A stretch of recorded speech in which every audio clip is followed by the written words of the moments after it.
Hi, today is 3rd of January 2020. Let us have a quick brief on today's newspaper. Look at these headlines. Manufacturing sector looks up with rise in new order. This is a good news. Manufacturing अगर improve हो रही है, then it means हमारी economy भी rebound होने वाली है. Israel Prime Minister Netanyahu seeks immunity from corruption charges. ये इजराइल के अभी प्रेजेंट प्राइम मिनिस्टर हैं. इन्होंने नेक्स्ट इलेक्शन के लिए अपनी पार्टी की अभी प्रिलिमिनरी जीत लिया है. Then he will be the candidate of his party for general elections. Now look at this headline. NCLAT decision is a recipe for disaster, Tatas tell Supreme Court. ये NCLAT का केस क्या है कि जो टाटा सन्स हैं, ये पहले एक पब्लिक कंपनी थी, देन इससे फिर प्राइवेट भी बना दिया गया था. टाटा सन्स में एक थे साइरस मिस्त्री. साइरस मिस्त्री हेड करते हैं शापोरजी एंड पॉलंजी ग्रुप को. इनके टाटा सन्स में 18.4% शेयर थे. Holding company is Shapoorji and पॉलंजी.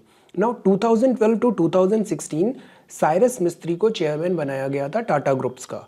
2016 में बोर्ड मीटिंग के बाद साइरस मिस्त्री को बाहर किया और साइरस मिस्त्री ने ये केस लेके गए नेशनल कंपनी लॉ ट्रिब्यूनल में. NCLT ने डिसीजन लिया टाटा के फेवर में.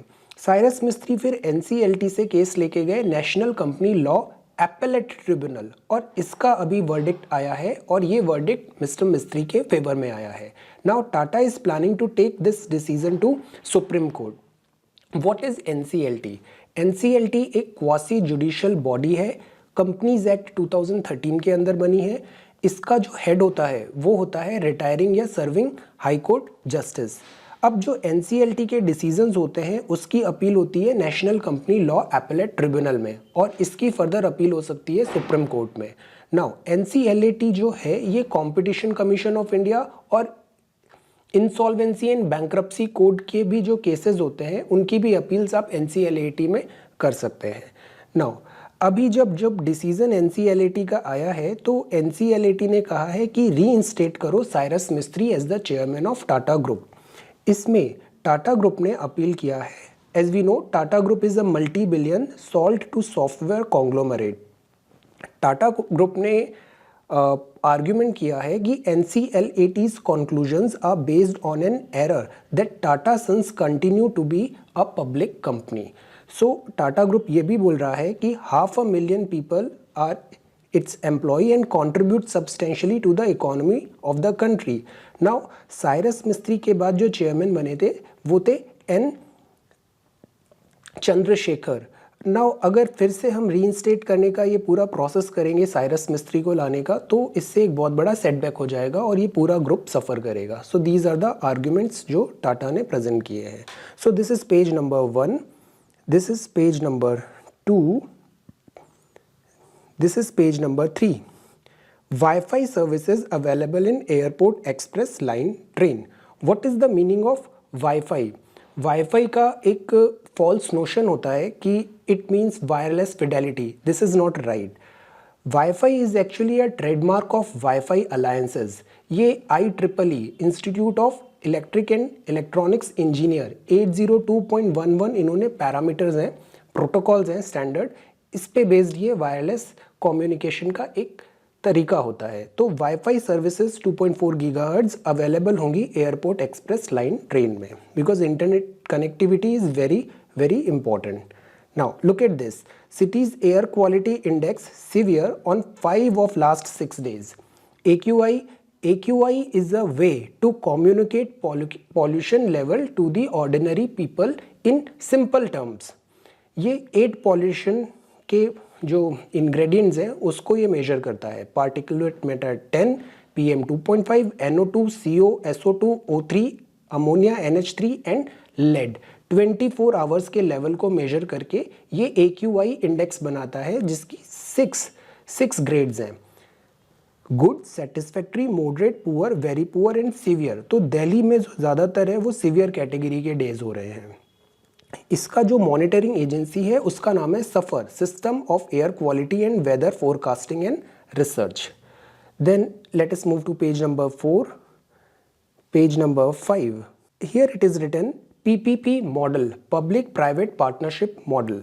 2006 में केलकर कमेटी आई थी उसके ऑब्जर्वेशन ये थे कि जो इंफ्रास्ट्रक्चर प्रोजेक्ट्स होते हैं जैसे रोड्स, डैम्स, रेलवेज या फिर एयरपोर्ट्स, इनकी कॉस्ट बहुत ज़्यादा होती है, इसमें पैसे बहुत लगते हैं, टेक्नोलॉजी चाहिए होती है और मैनेजमेंट भी अच्छा चाहिए होता है।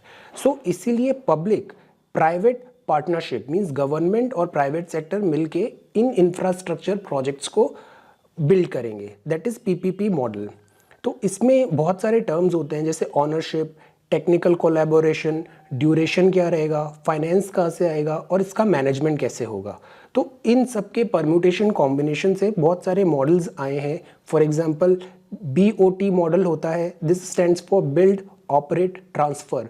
मोस्ट ऑफ द हाईवेज है national highway authority of India के, वो इस मॉडल पे वर्क करते हैं। प्राइवेट सेक्टर बिल्ड करता है, उसको ऑपरेट करता है और टोल जो फास्टैग अभी न्यूज़ में था ना, टोल कलेक्ट करता है और अपना जो कॉस्ट है उसको रिकवर करता है, देन फाइनली गवर्नमेंट को ये वापस ट्रांसफ़र कर देगा। देन एक मॉडल होता है BOO बिल्ड ओन ऑपरेट, इसमें ऑनरशिप प्राइवेट के पास ही रहेगी। एक बूट मॉडल होता है जो पोर्ट्स हैं इंडिया में, वो इस मॉडल पे वर्क करते हैं, build own operate and then transfer. BOLT model होता है, इसमें लीज पे देती है गवर्नमेंट प्राइवेट सेक्टर को for some time.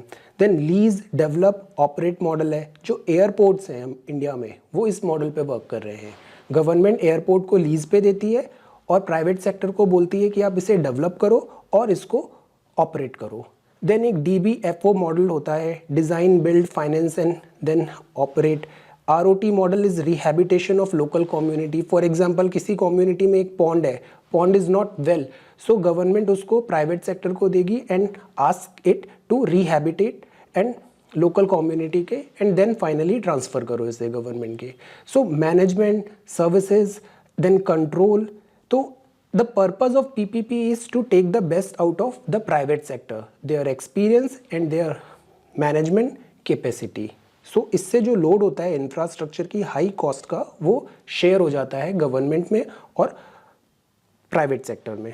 Now page number 6, page number 7, look at this picture. ये लेक है अंचर लेक, ये श्रीनगर में है। ये lake is not in good condition, ऐसा बोलते हैं कि this lake is dying. Lake का डाई का मतलब ये होता है इसमें सेडिमेंटेशन बहुत ज़्यादा हो रहा है, पॉल्यूशन लेवल बहुत ज़्यादा है, एनक्रोचमेंट बहुत ज़्यादा है, तो इसका जो वाटर लेवल है वो रिसीड होने लग जाता है। इंडिया में जो 27 वेटलैंड्स हैं जो रामसर कन्वेंशन के अंदर आते हैं, रामसर वेटलैंड कंजर्वेशन 1971 ईरान से स्टार्ट हुआ था। इन 27 में श्रीनगर में है Hokera, Surinsar Mansar, Tsomoriri and Wular, these are in Jammu and Kashmir. Then Aadhaar 12 digits का होता है, ये बायोमेट्रिक आइडेंटिफिकेशन के लिए होता है। आइरिस, फिंगरप्रिंट और फेशियल, ये बायोमेट्रिक डेटा इसमें लिया जाता है। Then this is an exciting news, 5 DRDO young scientist lab launched, defence research and development organisation. तो ये जो यंग साइंटिस्ट लैब होंगी, इसमें 35 ईयर्स तक के साइंटिस्ट रहे जो DRDO आइडेंटिफाई करेगा और उनको इनका हेड बनाएगा। द पर्पज़ इज़ जो न्यू एज टेक्नोलॉजी आ रही है जैसे artificial intelligence, robotics, asymmetric technology for instances, तो ये जो यंग पीपल रहेंगे ना, ये एक नया विजन लाएंगे, नए डायरेक्शन में DRDO को ज़्यादा रेलेवेंट और they will help DRDO to meet with the present challenges. So this is the purpose. ऐसे करके 5 DRDO यंग साइंटिस्ट लैब अभी लॉन्च हुई है। देन व्हाट अ मैनेक्विन मतलब पुतले, तो ये ट्रैफिक सर्विलांस के लिए अभी ये पुतले लगा रहे हैं और इसमें ये कैमरा भी लगा देंगे ताकि ये जो वॉयलेटर्स हैं उनका पिक्चर भी ले सके। What is the meaning of expats? Expats का मीनिंग होता है लिव आउटसाइड नेटिव कंट्री। आपकी नेटिव कंट्री सपोज USA है, you are living in some other place, then you would be an expat for that area. So this was page number 8. Now this is page number 9. This talks about, there is a heading, talk about tigers. India records less than 100 tiger deaths for the first time in 3 years. This is a very good news. India का जो अभी 2018 tiger census report आया था, इसमें tiger का numbers भी increase हुआ था। नाउ अब ये न्यूज़ बता रही है कि जो टाइगर्स हैं उनका डेथ भी कम हुआ है, less than 100 tigers died in this year. Project tiger है, NTCA के अंदर है, इसका काम होता है टाइगर्स को प्रोटेक्ट करना, बिकॉज एट वन टाइम हमारे पास केवल 14-11 टाइगर्स वर लेफ्ट और टाइगर हमारा नेशनल एनिमल भी है। इसके लिए हमने अभी 50 टाइगर रिजर्व्स बना रखे हैं इंडिया में। पूरे वर्ल्ड के 80% टाइगर्स इंडिया में रहते हैं। 2018 में 2967 tigers are there in our country. अब ये जो टाइगर है ना, टाइगर के बहुत सारे सब स्पीशीज़ है। For example royal Bengal tiger, ये इंडिया वाला टाइगर है। देन साइबेरियन टाइगर, ये ऊपर रशिया तरफ मिलता है, रशिया एंड चाइना में, ये बहुत बड़ा होता है। देन कैस्पियन टाइगर है, ये कैस्पियन सी टूवर्ड्स ईरान मिलता है। Then Sumatran tiger in South East Asia, Malay, Java, these are all sub species of tiger. Tigers आते हैं बिग कैट फैमिली में। इनका जीनस होता है पैंथरा। बिग कैट्स का मतलब होता है टाइगर, लायन, जगुआर, लेपर्ड और स्नो लेपर्ड, इन सबको बिग कैट्स बोलते हैं।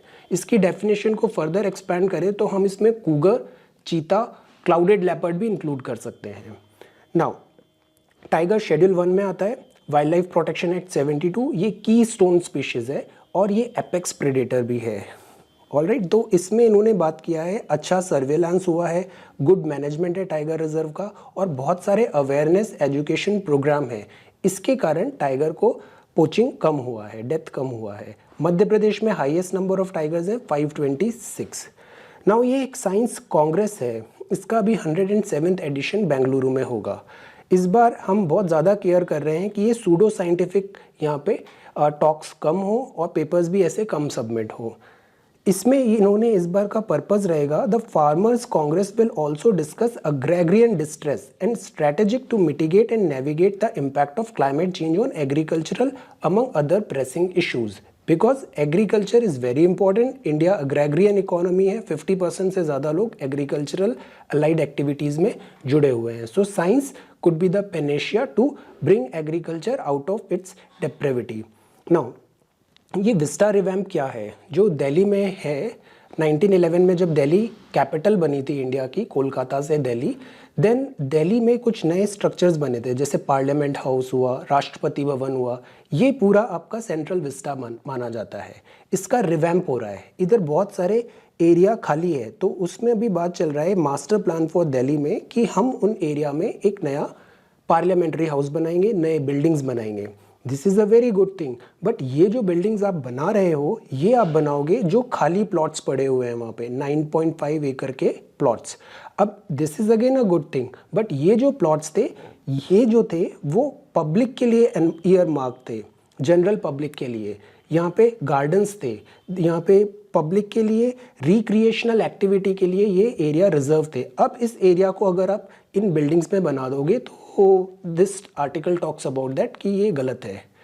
Then page number 10 editorial, this is about Maharashtra state assembly में जो कोलिशन पॉलिटिक्स में चल रहा है वो है। Then this is a weak test, Swachh Survekshan should go beyond symbolism and adopt sustainability. Gandhi ji का था कि cleanliness is equal to godliness, तो हम स्वच्छता सर्वेक्षण एक रैंकिंग सिस्टम लेके आए थे, जिससे हम हर शहर को रैंक करते हैं कि गार्बेज कलेक्शन में कितना अच्छा परफॉर्म कर रहे हैं, उसका disposal etcetera. The purpose was to infuse a competitive spirit, सब आपस में कॉम्पीट करें और ज़्यादा से ज़्यादा बेटर परफॉर्म करें। बट प्रॉब्लम ये हो रही है कि ये एक सिम्बॉलिज्म बनता हुआ जा रहा है।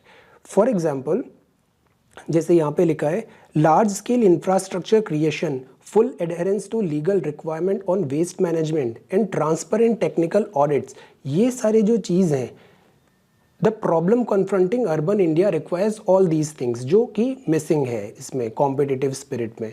देन भोपाल का अगर आप एग्जाम्पल लो तो भोपाल की अच्छी रैंकिंग आई थी, बट गैस डिजास्टर ऑफ 1984 के बाद एंड भोपाल ने काफ़ी अच्छा परफॉर्म नहीं किया है in certain parameters, cleanest city का टैग मिलने के बाद भी। So it means ranks and prizes clearly can not solve the national waste management crisis.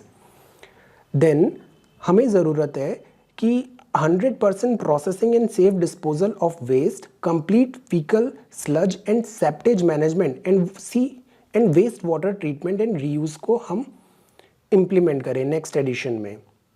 Then Atal Mission for Rejuvenation and Urban Transformation to help states set up facilities necessary to manage waste. The emphasis worldwide is on creating a circular economy. इसका मतलब होता है principle of material recovery from all kind of waste, reuse, recycle and reduce pressure on natural resources. Circular economy का मतलब होता है कि आपने यहाँ पे waste collect किया, इसको रिसाइकल किया और फिर इसको आपने रीयूज़ करवा दिया. So this goes on and on. इससे आपका साइड प्रोडक्ट्स कम से कम बनेंगे और ये काफ़ी सस्टेनेबल वे भी है. Such rigor in policy formulation can make the center's goal of eliminating single-use plastic by 2022 seem more realistic, and industry would find a compelling reason to switch to alternatives. The theme of this article is कि हमें symbolism से ऊपर बढ़ के real measures जो हैं उनको भी एड्रेस करने की ज़रूरत है, concrete steps. This competitive spirit is good, but we need more. So then in the ruins of unilateralism, देखो जब सोवियत यूएसएसआर का डिसइंटीग्रेशन हुआ तो उसके बाद वर्ड एक यूनिपोलर वर्ड बन गया था. यूएसए ही उसकी एक सबसे बड़ी पावर थी. बट अब ये देखने में आया है कि लास्ट 20-30 ईयर्स में यूएसए भी अब बहुत बड़ा पावर नहीं रहा है जैसा इट यूज्ड टू बी. इसके इन्होंने 3 एग्जाम्पल्स यहाँ पे दिए हैं. पहला दिया है अफगान एक्सपीरियंस. अफगान को ग्रेवयार्ड ऑफ एम्पायर्स भी बोलते हैं. मंगोल्स गए, हार गए. यहाँ पे फिर आपके टर्क्स गए, वो हार गए. अलेक्जेंडर भी यहाँ पे परफॉर्म नहीं कर पाया. रशियंस यहाँ पे हार गए. देन अब यहाँ पे ब्रिटिश भी नहीं परफॉर्म कर पाए और अब यूएसए का भी वही हाल हो रहा है. यूएसए यहाँ से निकलना चाहता है और निकलने के लिए उसने इवन तालिबान से भी डील करने के लिए वो रेडी हो गया था. सेकेंड चीज़ इन्होंने कहा है कि ईरान स्टैंड ऑफ. ईरान में भी यूएसए बहुत सक्सेसफुल नहीं रहा है. ईरान न्यूक्लियर डील को रोल बैक हो गया था, फेल रहा.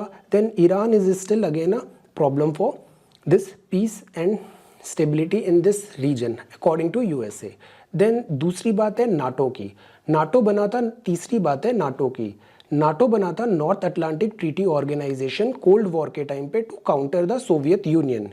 ये एक मिलिट्री अलायंस था. इसमें नाटो में एक कंट्री पे अटैक होता है, इसका मतलब है आपने सारे कंट्रीज पे अटैक किया है. अब नाटो भी अब पहले जैसा नहीं है. एक तरफ तो यूएसए में डोनाल्ड ट्रम्प कह रहे हैं कि हम नाटो की फंडिंग में, USA alone is giving all the funds which is not right, तो वो इसका फंड कट करने का प्लान करते हैं. सेकेंड जो है वो है टर्की. टर्की के पास नाटो ग्रुप में यूएसए के बाद सेकेंड बिगेस्ट मिलिट्री है और बहुत सारे इंस्टेंसेस ऐसे आए हैं जब टर्की डायरेक्टली यूएसए को डिफाई कर रहा है. फॉर एग्जांपल जब कुर्द पे अटैक किया टर्की ने तो that was against USA. USA कुछ नहीं कर पाया. फिर अब S-400 मिसाइल डिफेंस सिस्टम इसने रशिया से लिया है टर्की ने. USA is again not in a position to do anything. Then जो F-35 जेट्स कैंसिल हुए तो यूएसए से लेने के बजाय टर्की बोल रहा है कि हम रशिया से Su-57 एयरक्राफ्ट्स ले लेंगे. सो द पॉइंट इज कि वर्ड जो जितना स्ट्रॉन्ग यूनिपोलर था वो अब नहीं रहा है. और इन तीनों रीज़न के अलावा एक और रीज़न है, वो है the rise of China. When new economic powers, China for example, are on the rise and an old military power, Russia is making a comeback. The relative decline in America's power coupled with the rise of new and old powers point to a structural churning in the post-Cold War order. In the word system, the core has never been static. Hegemony of a single power is temporary. This is the essence of this entire article. ये लिखा है कुरैशी साहब ने. ये बहुत ही अच्छा article है, इसको जरूर रीड करना आप. Then when defection is a major detour for an MLA. Defection क्या होता है? आपने एक पार्टी के अंदर से पार्टी के नाम से इलेक्शन लड़ा, इलेक्शन जीता. अब आपको उस पार्टी की मेंबरशिप को उसके अकॉर्डिंग फॉलो करना पड़ेगा, डिक्टेट्स जो भी होंगे. अगर आप नहीं कर रहे हो तो आप डिफेक्ट हो जाओगे. तो अभी जैसे कर्नाटका में ये हमने देखा कि एक पार्टी से आप इलेक्शन जीत के आए, देन आपने उस पार्टी से रिज़ाइन कर दिया. देन जब री इलेक्शन बायपोल्स हुए तो आपने दूसरी पार्टी से वापस इलेक्शन जीत के you are again in the assembly. और this is against the principles of anti defection law. तो एंटी डिफेक्शन लॉ के बारे में इन्होंने ये लिखा है कि दे डिफेक्टेड, अलग हो गए पार्टी से, recontested and become members again all in 6 months. Some are even likely to become ministers soon. The Karnataka by-election results have widely put to display the ineffectiveness of the anti-defection law. Not only did this set for events lay down a well-structured framework to sidestep the law, it even set a dangerous precedent for neutralizing the consequences of the law altogether. दो जो phenomenon of defection है ये 67 में आया था जब एक party से दूसरे पार्टी लोग जंप करते रहते थे, तो इसलिए 1985 में एंटी डिफेक्शन लॉ आया. इसमें बात था giving up party membership, going against party whip and abstaining from voting. इन तीनों चीज़ों को करने से आपको पार्टी से अलग कर दिया जाएगा। But resignation not a condition. अब जब ये अलग करते हैं तो आज की डेट में ये क्या करते हैं, एमएलए एमपी ये रिज़ाइन कर देते हैं पार्टी से। रिज़ाइन करने के बाद ये क्या करेंगे, दूसरी पार्टी को ज्वाइन करेंगे और वहाँ से इलेक्शन लड़के फिर से असेंबली में आ जाएंगे। तो इधर ये जो प्रिसाइडिंग ऑफिसर होता है, स्पीकर होता है, इसका पर्पज़ होता है डिफेक्शन के केसेस को जज करना। बट इनिशियली ये जो प्रिसाइडिंग ऑफिसर का जजमेंट था ये क्वेश्चन नहीं हो सकता था। बट फिर एक केस आया कि होतो होलोहन वर्सेस जेचलुरु एंड अदर्स। इस केस में 1992 में सुप्रीम कोर्ट ने कहा कि स्पीकर की डिस्क्रिशनरी पावर है, बट ये आप सुप्रीम कोर्ट में अपील कर सकते हैं, ये जुडिशियल रिव्यू पॉसिबल है इसका, decision subject to judicial review. This judgment enabled judiciary to become the watchdog of the anti-defection law instead of the speaker, who increasingly had become, क्योंकि speaker generally जो majority party है उससे आ जाते हैं तो उनका न्यूट्रल रहना भी कई बार क्वेश्चन किया जाता है। The same could be witnessed in Shrimant Bala Saheb Patel and ORS versus speaker when a 3-judge Supreme Court bench upheld the then Karnataka speaker decision of disqualification of these many MLA. Then it was also upsetting to see public acceptance of such malpractice as part of politics, with some even calling it Chanakya नीति। तो ये जो नियम बनाए हैं ना, ये लोग उन नियम के बीच में लूप होल्स में खेलते हैं और ये बहुत दुख की बात है कि पब्लिक ऐसे लोगों को फिर चीयर अप करती है और उसको चाणक्य नीति बोलती है। This is what he has written here. तो एग्जिट एंड स्विफ्ट रिटर्न जो होता है, the anti-defection law provided a safeguard for defection made on genuine ideological differences. It accepted split within a party if at least 1/3 of the members of the legislative party defect, and allowed the formation of a new party or merger with other political party if not less than 2/3 of the party's membership commit to it. Means आपने party से election लड़ा, अब इस election में ऐसा genuinely हो सकता है कि आप पार्टी के जो वैल्यू सिस्टम है उसको बिलीव नहीं कर रहे हो, तो अगर इससे 1/3 लोग अलग हो गए तो वो डिफेक्शन में नहीं आता था। दूसरी बात, अगर 2/3 लोग ने मर्ज कर लिया किसी दूसरी पार्टी के साथ तो ये भी डिफेक्शन में नहीं आता था। बट बाद में 91st constitutional amendment act introduce हुआ और ये दोनों प्रोविजंस भी हटा दिए गए। तो आज की डेट में ये दोनों प्रोविजंस एप्लीकेबल नहीं है। 1/3 अगर स्प्लिट हो रहे हैं या 2/3 अगर मर्ज कर रहे हैं, these are not applicable. But अब इन्होंने एक नया रास्ता निकाल लिया है ऐसे MLAs MPs ने। ये क्या करते हैं, the main issue is disqualification as a major D2 before they return to the house और गवर्नमेंट बाय रिकंटेस्टिंग। तो ऐसा प्रोविज़न होना चाहिए कि अगर आपको डिफेक्शन के कारण अलग किया है तो आप 6 ईयर्स तक इलेक्शन नहीं लड़ सकते हैं, बिकॉज आप इलेक्शन लड़ोगे फिर से पार्टी में फिर से स्टेट असेंबली या सेंटर में वापस इलेक्शन लड़के आ जाओगे, तो जो होल पर्पस था, थीम था एंटी डिफेक्शन लॉ लाने का, वो डिफीट हो जाता है।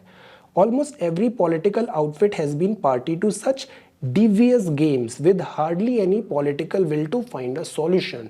ये बहुत बहुत अच्छा आर्टिकल है, have a read of this article on your own. Now this is letters to the editor, lander in a hurry, Chandrayaan 2 जो चंद्रयान 3 है, चंद्रयान 2 में जो लैप्सेस हुए उसको हमको अच्छे से स्टडी करना चाहिए, तभी हमें चंद्रयान 3 पे आगे बढ़ना चाहिए। This they have talked about right to protest, diplomatic capital. Then page number 11, direct taxes क्या होते हैं, जो इंडिविजुअल कॉर्पोरेट डायरेक्टली गवर्नमेंट को पे करते हैं। For example income tax and corporate tax. Indirect taxes क्या होते हैं, जो सरकार मैन्युफैक्चरिंग, सेल्स और सर्विसेज में लगाती है, जैसे कि एग्जांपल GST। तो अभी ये बात चल रही है कि इकोनॉमी को इम्प्रूव करने के लिए हमें डायरेक्ट टैक्स में और चेंजेस लाने चाहिए, बिकॉज अभी देखो कॉर्पोरेट टैक्स कम करके अराउंड 25% हो गया। नाउ देयर आर टॉक्स कि हम इनकम टैक्स स्लैब में भी चेंज करें। Then minimising the housing divide, ये जो आर्टिकल है ये बता रहा है कि जो पूरा है provision of urban amenities to rural area, India में एक सर्टेन डिवाइड हो गया है, ये रूरल इंडिया है और ये अर्बन इंडिया है, और इन दोनों के बीच में गैप बढ़ता जा रहा है। और जो आज का मॉडर्न वर्ड है, IT वर्ड है, मटेरियलिस्टिक भी वर्ड है, इसमें इन दोनों के वेजेस को कम करना बहुत बहुत इंपॉर्टेंट है, वरना दूरियां बहुत बढ़ जाएगी। तो रूरल एरिया में ये जो पूरा होता है, मतलब अर्बन लाइक फैसिलिटीज़, अच्छे स्कूल्स, अच्छे कॉलेजेस, अच्छे मेडिकल फैसिलिटीज़ आप रूरल एरिया में भी प्रोवाइड कराओ। ये जो लाइन लिखा है, ये दिस पूरा paragraph is extremely good, will read it. If India is to have a real chance to minimize the housing development divide, it requires an integrated housing development strategy for the rural context to be implemented in mission mode. Such a mission mode should have, first, a definite time frame. Second, it requires political will as expressed in party election manifestos. There must also be accountability in terms of implementing such a mission agenda on a continuous basis with a social audit at multiple level of governance.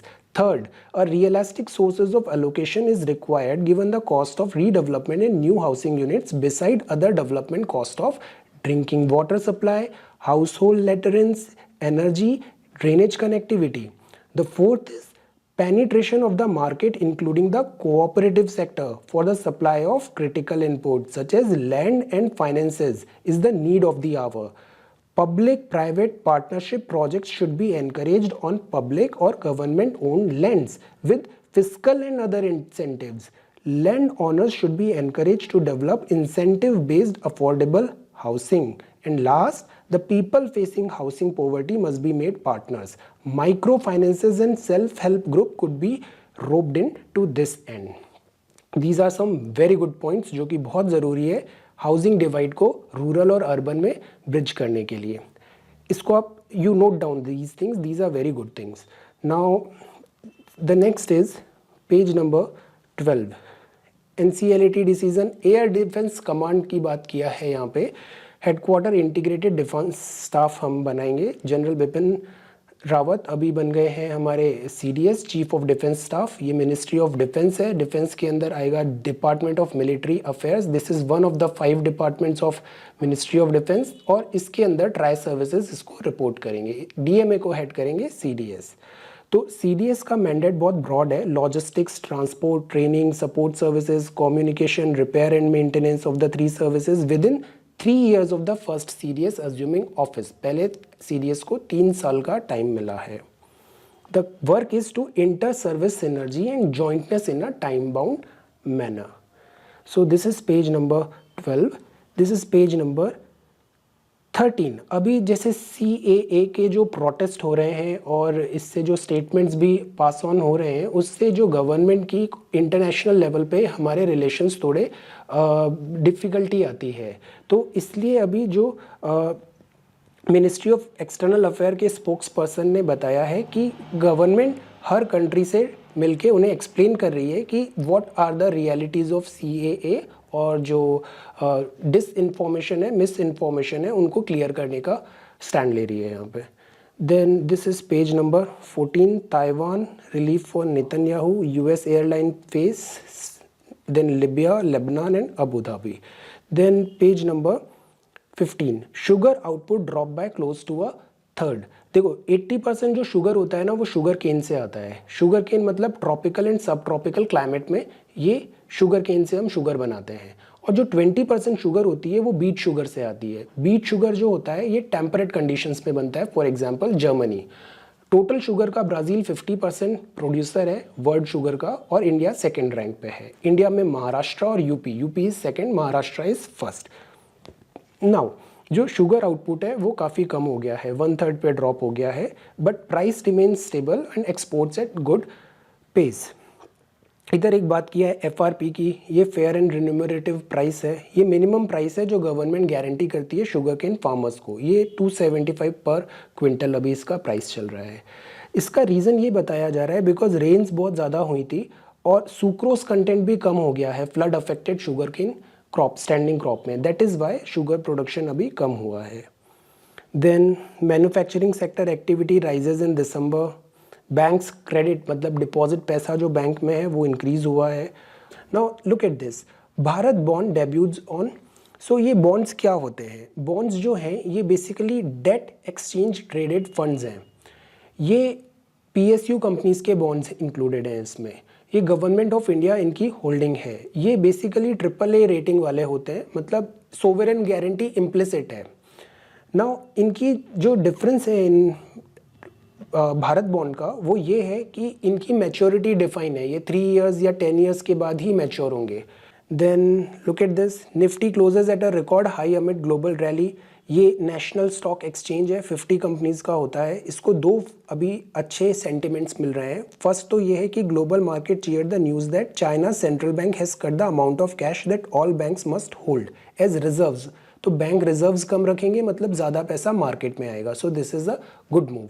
Second, जो US China deal अभी होने वाली है first phase 15 जनवरी के date पे, उससे भी जो वर्ल्ड ट्रेड ऑर्डर है वो इम्प्रूव होने का हम एक्सपेक्ट कर रहे हैं। देन ये एक्सप्रेशन ऑफ इंटरेस्ट, गवर्नमेंट ने फिर डेडलाइन एक्सटेंड कर दी है। गवर्नमेंट ये जो जेट एयरवेज है इसको बेचने का प्लान है, और जो जेट एयरवेज के लिए ही एक्सप्रेशन ऑफ इंटरेस्ट बुलाया है। अगर ये EOI टाइमली नहीं आता है तो फिर इसको लिक्विडेट करना पड़ेगा। Then this is about coffee. Coffee की दो पॉपुलर ब्रांड्स हैं, एक है रोबुस्टा। रोबुस्टा जो होती है उसमें कैफीन कंटेंट ज़्यादा होता है, इम्यूनिटी ज़्यादा होती है, यील्ड ज़्यादा होती है, और जो एस्प्रेसो कॉफ़ी होती है वो मोस्टली रोबुस्टा से बनती है।